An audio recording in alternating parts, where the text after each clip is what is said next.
Halo YouTube, ketemu lagi bareng gue PJ. Di video kali ini gue bakal sharing tentang cara setting action cam untuk di kondisi low light. Apa yang gue bagikan di video ini bisa diterapkan di action cam merek apapun, bahkan untuk kamera atau handphone juga bisa. Nah sebenarnya kalau gue cuma mau kasih contekan settingnya doang untuk di low light, mungkin videonya nggak akan lebih dari 30 detik ya, karena teman-teman tinggal copy paste aja. Tapi gue pengen teman-teman yang nonton video ini bisa dapat ilmunya juga yang lebih dari hanya sekedar copy paste settingan doang. Jadi teman-teman paham kenapa sih harus ubah settingan yang ini, efeknya apa, dan kaitannya dengan nanti hasil akhirnya seperti apa. Itu yang bakal gue jelasin di video ini. Nah baik itu foto maupun video, tetap aja nggak terlepas dari yang namanya segitiga exposure. Nah, video mengenai segitiga exposure ini udah pernah gue bikin sebetulnya di tahun 2020. Tapi waktu itu gue bikin dalam konteksnya di fotografi. Untuk kali ini gue bakal kasih sedikit untuk di videografi. Walaupun gue sendiri belum expert di bagian video, tapi gue mau sharing aja apa yang gue pahami sampai saat ini. Nah ini dia segitiga exposure atau exposure triangle. Ini terdiri dari 3 komponen. Yang pertama itu aperture, yang kedua itu adalah shutter speed, dan yang ketiga adalah ISO. Nanti gue bakal jelasin satu per satu. Nah kenapa konsepnya segitiga? Karena ketiga komponen ini akan saling berhubungan. Jadi kalau salah satunya itu diatur atau diubah nilainya, maka akan berpengaruh ke exposure value secara keseluruhan. Yang pertama adalah aperture atau diafragma, atau biasanya disebut juga dengan F karena ini nilainya itu depannya ada F-nya. Nah, ini terdiri dari angka yang semakin kecil, itu berarti bukaan lensanya itu semakin besar. Sedangkan kalau F-nya itu angkanya besar, berarti bukaan lensanya itu semakin kecil. Jadi berbanding terbalik ya. Nah, karena di action cam ini angka F itu tidak bisa dirubah, jadi angkanya itu fix dan nggak ada autofocus juga kalau di action cam, hanya fix fokus, jadi fokusnya di titik tertentu. Dan ini nilai F kalau kecil itu biasanya foto atau video yang dihasilkan akan lebih bokeh. Bokeh itu maksudnya subjeknya jelas, backgroundnya itu agak blur. Nah ini yang mungkin banyak dikejar sama orang-orang ya, foto yang bokeh katanya bagus. Nah tapi ya memang belum tentu foto bokeh itu bagus, atau video yang bokeh-bokeh itu selalu bagus, belum tentu, tergantung dengan kebutuhan. Nah karena nilai F ini kalau di action cam nggak bisa dirubah, jadi mungkin ini bisa kita abaikan aja. Paling ini berpengaruh kalau misalnya teman-teman pilih action cam, teman-teman cek di speknya, kalau F-nya itu makin kecil, berarti performa di low light-nya itu relatif lebih bagus daripada yang angka F-nya itu lebih besar. Nah, komponen yang kedua adalah shutter speed atau kecepatan rana. Ini adalah durasi membuka dan menutupnya shutter curtain. Tapi kalau di action cam, karena shutternya itu elektronik atau electronic shutter, maka ini sebetulnya nggak ada shutter curtain-nya. Tapi efeknya itu kurang lebih sama ya. Jadi kalau misalnya teman-teman pilih shutter speed yang cepat, di gambar ini di kiri atas ya, itu yang 1/500 detik. Kalau di fotografi maka teman-teman akan menghasilkan objeknya itu nge-freeze. Sedangkan kalau shutter speednya itu lambat, di yang paling kanan bawah itu 1/2 detik atau setengah detik, maka foto yang dihasilkan akan ada motion blur-nya. Nah kalau di video ini juga berkaitan erat dengan FPS atau frame rate. Jadi kalau di video itu kan teman-teman bisa pilih resolusi ya, misalnya 4K 25 fps atau 4K 50 fps. Nah ini nanti ada kaitannya dengan shutter speed tadi. Nilai dari shutter speed itu biasanya 2 kali fps, nilai idealnya ya. Nah karena video itu sebetulnya sekumpulan foto yang disusun sedemikian rupa kemudian di play, jadi sebetulnya untuk settingan foto ini bakal pengaruh juga ke settingan video. Tapi untuk di action cam setahu gue ini nggak bisa ngambil shutter speed yang di bawah frame rate. Jadi minimal banget kayaknya 2 kali frame rate ya. Nah komponen segitiga exposure yang ketiga adalah ISO atau sensitivitas sensor. Di sini ada beberapa nilai ISO dan ilustrasi hasilnya. Kalau ISO-nya itu ISO rendah, misalnya ISO 100 yang di kiri atas, maka gambar yang dihasilkan itu bakal bersih bebas noise. Sedangkan untuk foto atau video yang diambil di ISO tinggi, contohnya di kanan bawah itu ISO 25600, itu hasil video atau fotonya itu akan noise atau bintik-bintik. Jadi ini juga mengurangi ketajaman dari hasil akhirnya. Tentunya ini bukan yang kita harapkan ya. Nah, ISO performance ini sangat tergantung dengan kualitas sensor. Jadi semakin sensornya itu baik kualitasnya, maka ISO tingginya itu akan lebih bersih. Ukuran sensor juga pengaruh, makanya di video yang sebelumnya gue pernah bilang, kalau teman-teman pilih action cam, pilih yang sensornya itu semakin besar ya semakin bagus. Kalau bisa yang sensor 1 inci lebih bagus.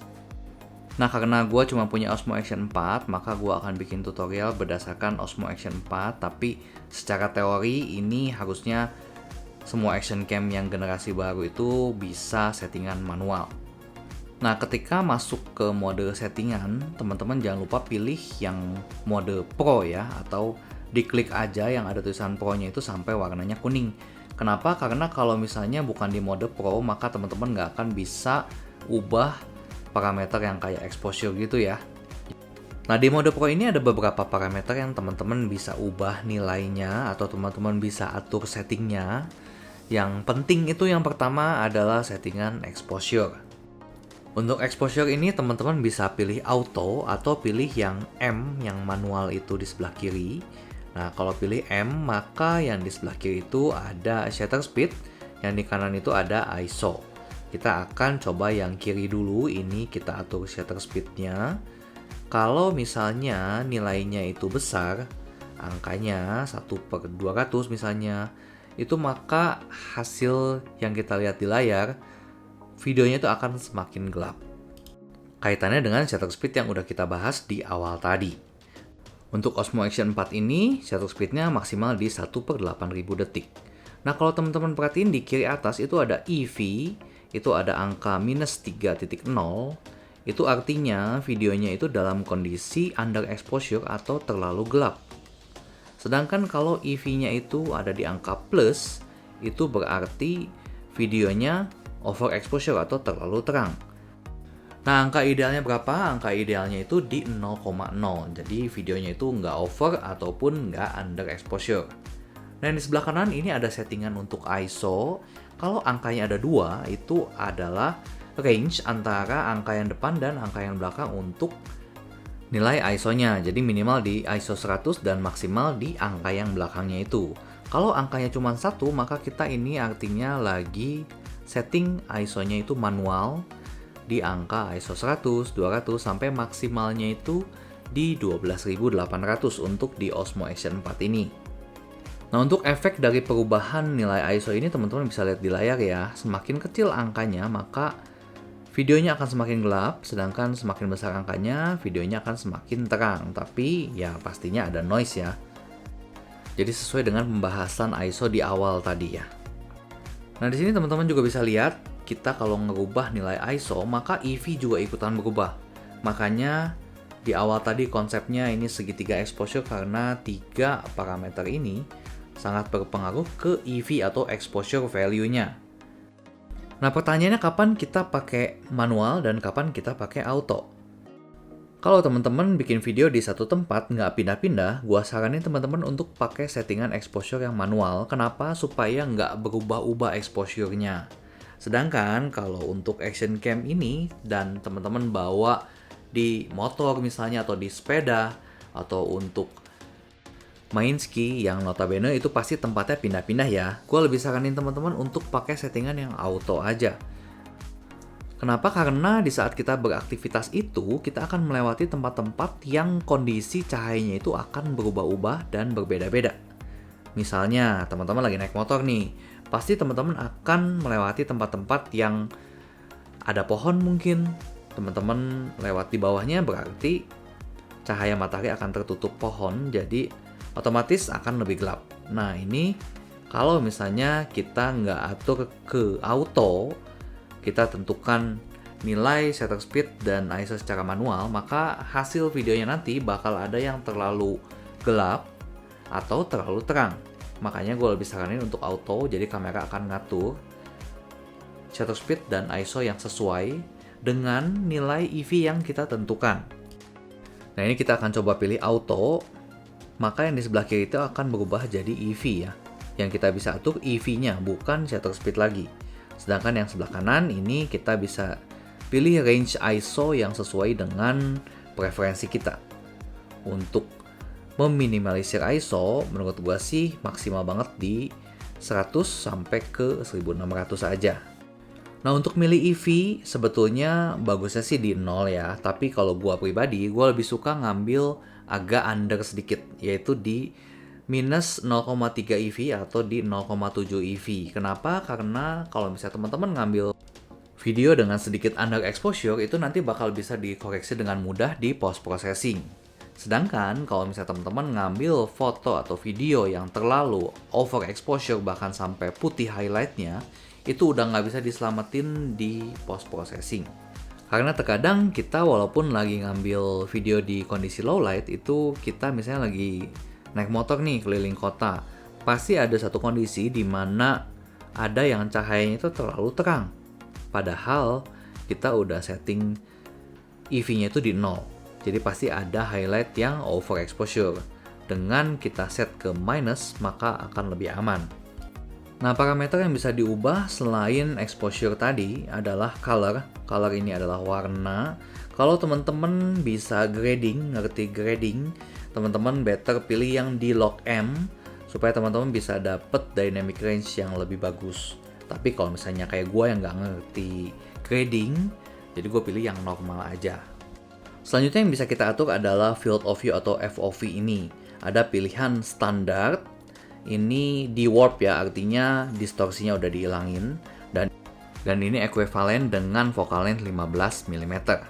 Sedangkan yang selanjutnya untuk yang wide ini setara dengan 12 mm, dan yang ultra wide itu setara dengan 11 mm focal length di full frame ya. Nah, selanjutnya yang penting selain exposure adalah white balance. White balance atau keseimbangan putih, singkatnya adalah suatu benda kalau kita lihat pakai mata itu warnanya putih, maka di foto atau di video itu harus tampil warna putih juga. Jadi jangan sampai objek yang warnanya putih itu berubah jadi warna lain. Misalnya jadi kekuningan atau kebiruan, atau jadi lebih ke magenta atau lebih ke hijau. Jadi harus tampil warna putih.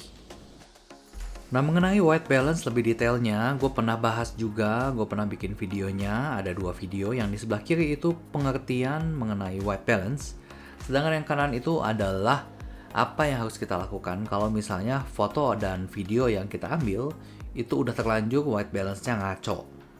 Jadi sebetulnya kalau white balance salah itu masih bisa dikoreksi di post processing, cuman jadi nambah kerjaan lagi. Kalau misalnya teman-teman udah nentuin dari awal white balance-nya, maka akan lebih mempersingkat workflow-nya teman-teman. Nah, untuk white balance ada pilihan AWB atau auto white balance dan juga pilihan manual. Nah, pengaturan white balance ini berarti kita mengatur temperatur warna. Nah, temperatur warna ini satuannya adalah Kelvin. Semakin kecil angka Kelvinnya, di sini 2000 ya, maka videonya akan semakin dingin atau cool atau lebih kebiruan. Sedangkan kalau angka Kelvinnya itu besar, maka videonya akan semakin hangat atau warm atau lebih kekuningan. Kalau ditanya kita harus pilih berapa Kelvin, maka jawabannya adalah semua tergantung dari ambient light atau cahaya sekitar dan temperatur warna dari cahaya di sekitar tempat kita pengambilan video. Kalau misalnya teman-teman ngambil video di satu tempat nggak pindah-pindah, maka teman-teman bisa atur white balance secara manual. Tapi kalau misalnya konteksnya action cam, teman-teman misalnya pakai untuk motovlog, naik motor, naik sepeda, atau mungkin main ski, yang tempatnya itu yang kita lewati berubah-ubah, pastinya akan ada perubahan dari segi terang gelap cahaya dan juga temperatur warna, maka lebih disaranin untuk pakai auto white balance aja. Jadi kamera yang akan mengatur white balance-nya senetral mungkin mendekati ke warna putih. Kalau misalnya kita pindah-pindah tempat, tapi kita setting ke manual, maka nanti di hasil video akan ada bagian-bagian yang terlalu kuning atau terlalu biru. Belum lagi ada pengaruh tint yang bakal cenderung ke arah magenta atau ke arah hijau. Itu bisa berpengaruh juga ke warna putih. Nah, jadi biasa gue pakai AWB aja. Kemudian untuk exposure tadi gue biasa pakai di auto juga, tapi ada beberapa pembatasan yang gue tentukan supaya kalau misalnya kita ngambil di low light itu jadi lebih aman. Nah, jadi untuk low light biasa gue setting exposure di auto dan EV-nya itu di minus 0,3 EV, dan untuk ISO-nya itu gua limit di maksimal 1600. Selanjutnya untuk pemilihan resolusi dan FPS. Untuk kondisi low light, gua lebih saranin teman-teman untuk ambil resolusi 4K, tapi FPS-nya itu di 25 aja. Nah, karena di Indonesia itu pakai standarnya itu PAL ya, bukan NTSC, jadi ambilnya di kelipatan 25-50 ya. Nah, karena aturan bakunya itu shutter speed adalah 2 kali frame rate atau FPS, maka kamera itu biasanya akan mengatur shutter speed itu serendah mungkin, tapi nggak lebih rendah daripada 2 kali FPS-nya. Jadi di sini kamera akan mengatur ke 1/50 detik untuk shutter speed-nya. Nah, ini beda negara biasa beda frekuensi dari artificial light-nya ya. Kalau misalnya di Indonesia itu kan 50 Hz, berarti pakai yang kelipatan 50, sedangkan kalau di luar negeri itu ada yang pakai standar NTSC atau 60 Hz, jadi teman-teman bisa pilih kelipatan 30-60. Sebetulnya untuk resolusi, teman-teman nggak harus pilih yang 4K ya.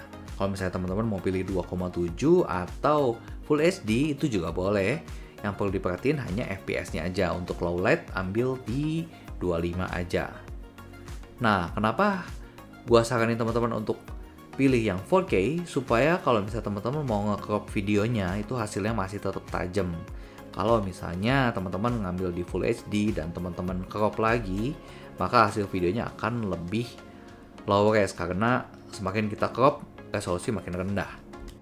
Nah, kalau untuk ngambil video siang hari, gue sih udah pasti pakainya 4K 50 fps ya. Nah, enaknya di Osmo Action 4 ini kita bisa save custom settings. Nah, ini yang C1 dan C2 ini gue pakai untuk atur settingan siang dan settingan malam, jadi lebih gampang untuk ubah settingannya. Jadi yang C1 ini untuk low light ya, gue pakai 4K 25 fps dan stabilization-nya gue pilih yang Rocksteady. Sedangkan untuk siang-siang gue pakai 4K 50 fps dan Rocksteady masih ya. Nah, ini adalah contoh footage yang diambil pakai Osmo Action 4 dengan settingannya ada di layar ya lengkapnya.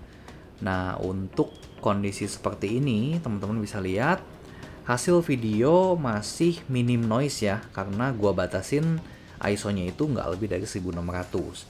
Tapi teman-teman bisa lihat di beberapa tempat yang ada billboard yang cukup terang itu bakal sedikit over ya, karena ISO-nya itu dibatasin di 1600. Mungkin kalau di 800 bisa lebih baik lagi ya, lebih minimalisir yang over exposure-nya. Tapi ya memang di sini dari penerangan jalan juga kurang, jadi masih banyak tempat-tempat yang gelap banget. Walaupun ya jadi mendingan gelap sih kalau buat gue ya, daripada terang tapi dipaksain dan over atau banyak noise. Oh ya, video ini diambil di resolusi 4K ya, tapi untuk video konten ini karena resolusinya di 1080p, makanya ini ada penurunan kualitas. Jadi kalau misalnya teman-teman lihat video aslinya, ini 4K lebih tajam lagi daripada ini. Nanti gue bakal upload di video waktu gue review tentang motor ya, itu gue bakal pakai di resolusi fullnya di 4K. Nah, gimana menurut teman-teman hasil dari Osmo Action 4 ini setelah disetting untuk low light? Apakah lebih baik daripada kalau misalnya teman-teman cobain di full auto tanpa dibatasi dari segi ISO dan EV-nya? Mungkin teman-teman yang sesama punya Osmo Action 4 atau Osmo Action 5 Pro mungkin bisa tulis di kolom komentar apakah setting ini bisa diaplikasikan di action cam teman-teman dan bisa dapat hasil yang lebih baik atau sama-sama aja. Semoga sih apa yang gue sharingkan di video ini bisa bermanfaat buat teman-teman. Kalau misalnya teman-teman masih ada pertanyaan, saran, dan kritik, teman-teman bisa tulis di kolom komentar di bawah. Dan sampai ketemu di video selanjutnya.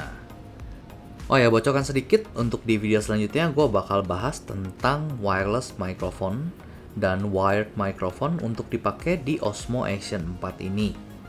Supaya kalau teman-teman yang vlognya itu pengen sambil ngomong, jadi bisa lebih bagus kualitas suaranya daripada pakai internal microphone, udah pasti bakal berisik banget sama angin kalau teman-teman pakai action cam waktu naik motor. Thank you buat teman-teman yang udah nonton dari awal sampai akhir. Bye-bye.